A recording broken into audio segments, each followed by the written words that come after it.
Hey, want to play a game? What we have here is someone remade Mario. No Chris Pratt involved in this one. Guess that's a good thing. No Jack Black, though, so that's kind of sad. Let's take a look. Oh, that sounds the same.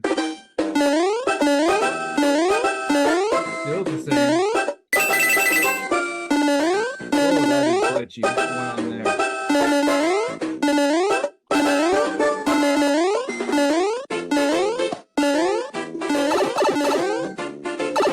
Oh, there I go. But notice, we're back to square one. Every time I lose, that invitation starts over. What we're seeing here is ways that playing the games work. Let me stop it so you can see me better. So we're seeing ways that games and play work. And we're thinking about this week, how does that relate to our research? How does that relate to how we share insights with others? And so things we see with that little demonstration is that it's low stakes. Now, it might feel like high stakes. You might be someone like when you're playing that game, like, oh, you really want to win. But there's some ways where it still values mistakes over success. Of course, with that, I really want to get to that flag at the end, get to the castle, save Princess Peach, all that good stuff. But every mistake leads to a new chance for success. When Mario falls down, I go back to the beginning and I've learned something. I can keep working with it. There's also an aspect of discovery over objective. There's still objectives in there because I really want to get to that castle. I want to go as high as I can and pull that flag down. But you're able to fill out and play and learn through it by moving around and getting to the next goal. Another really important thing that's coming up in there is the idea of divergent thinking over convergent thinking. So the convergent thinking is I go to a point of a single correct answer. Often people who go into engineering will think in this way. And divergent thinking is there's more possibilities. We go outward to the possibilities. And those are both very important skills to have. But in play theory and the idea of experimentation in DH, we try to bring in divergent thinking because convergent thinking is so prioritized in our culture. And so the way that shows that is if you were thinking, there's a different way to do that. Why is he moving Mario in that way? That's divergent thinking. There's different ways to get to success. There's different ways to run that level and to get over the different creatures, whether they're trying to jump on them, jump over them, things like that. Play kind of shows that. And so if you've ever had times where you're thinking, I want to play with that tool to try to figure it out. If you've heard someone talk about that, we have that a lot with the new sort of focus on generative artificial intelligence. If you've heard someone say, just go get a chat GPT account and play with it, figure out how it works. That's this view of experimentation for learning and working with tools. There's another important way that this particular tool I'm showing you sort of works very well with DH values. So this is Scratch.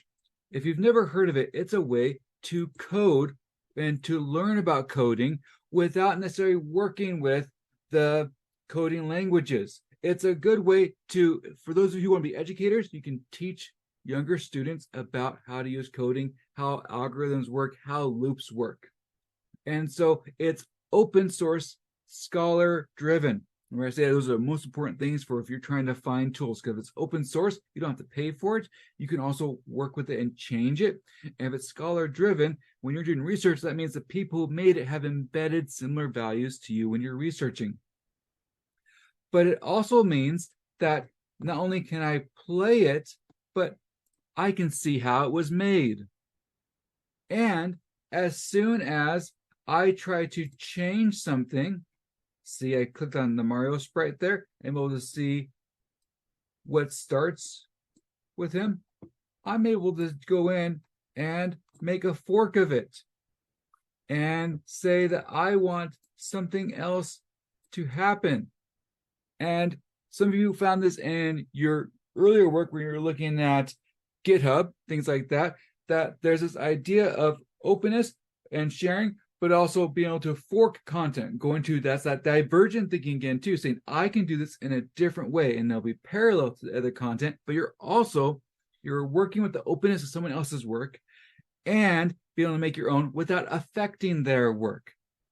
That could be a very important thing.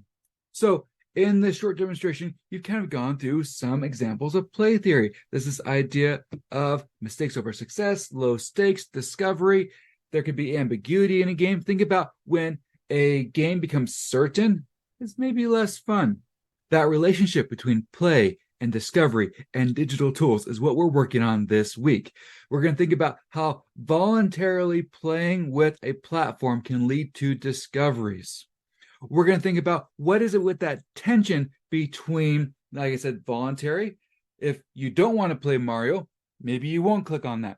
If you do, and I'll share the link with you, then it's voluntary. You want to discover it.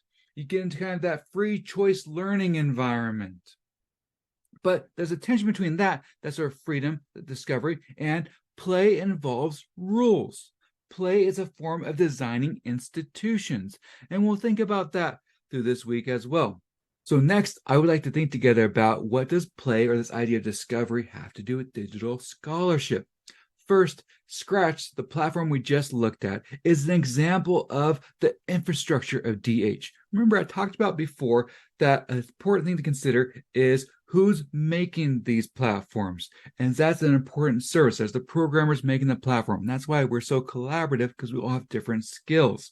And in that particular example with Mario, there's not just the programmers who made Scratch, there's the individual user who made that particular game. Then after that, there's the users like us who are exploring through it, that we can go in and we can play it. We can then go in and kind of discover, say, okay, what if I add this code block there, and then test it, see what happens. And what's neat with this idea of openness, sometimes you change roles. So I go in as a player, someone who's discovering what others have made, who's benefiting from the programmers who made Scratch. And then if I fork that code, if I start changing it, like I showed you, I then become someone who's engaging in it and working on making new content. There's also an idea of play in the sense of experimentation. How do I approach the tool and figure out, one, what it can do, what I can do with it, and two, how does it change what I already can do?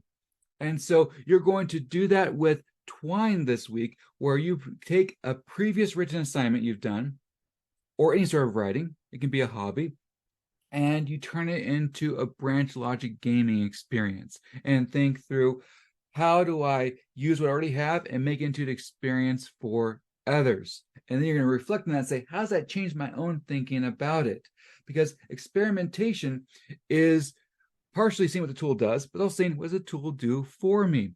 And next unit, we're about to end our kind of introductory unit and go into textual analysis. And textual analysis, we use something called Voyant, and that really focuses on playing with text. The digital humanists who made that tool, they have an emphasis on play as the method of digital humanities. And so what we'll work through with textual analysis is thinking through, if I bring in unstructured data, a text, and plug it into the tool Voyant, what do I discover? How can I play with that text? And because that play can give you a new avenue for exploring content and reaching insights. This is not to say that convergent thinking is also not important. It's important too. There will be times when you say, I need to apply this method. And that happens in DH as well. It's not like we're all just working with tools and doing whatever. No, there's this interplay between exploring and then applying methods. Because remember, part of what digital humanities, or what used to be called computational humanities, is taking computational methods and statistical analysis and applying it to unstructured data, text, and structured data. Think like databases, CV files, things like that. And so this is kind of a foundational unit when you think about, how am I going to play with that tool? How am I going to experiment? And how does that experimentation then go into my other forms of study?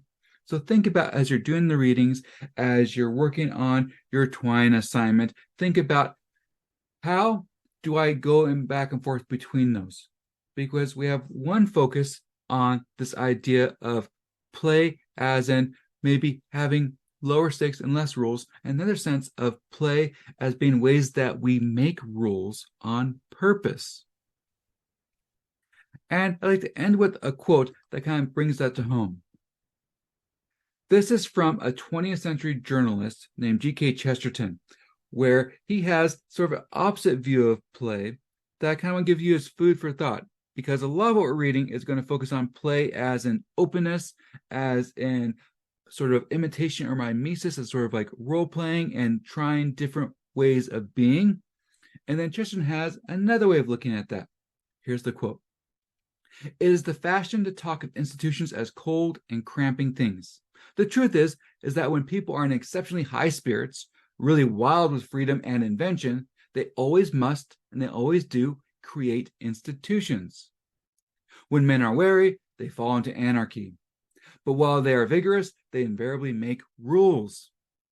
This, which is true of all churches and republics of history, is also true of the most trivial parlor game or the most unsophisticated meadow romp.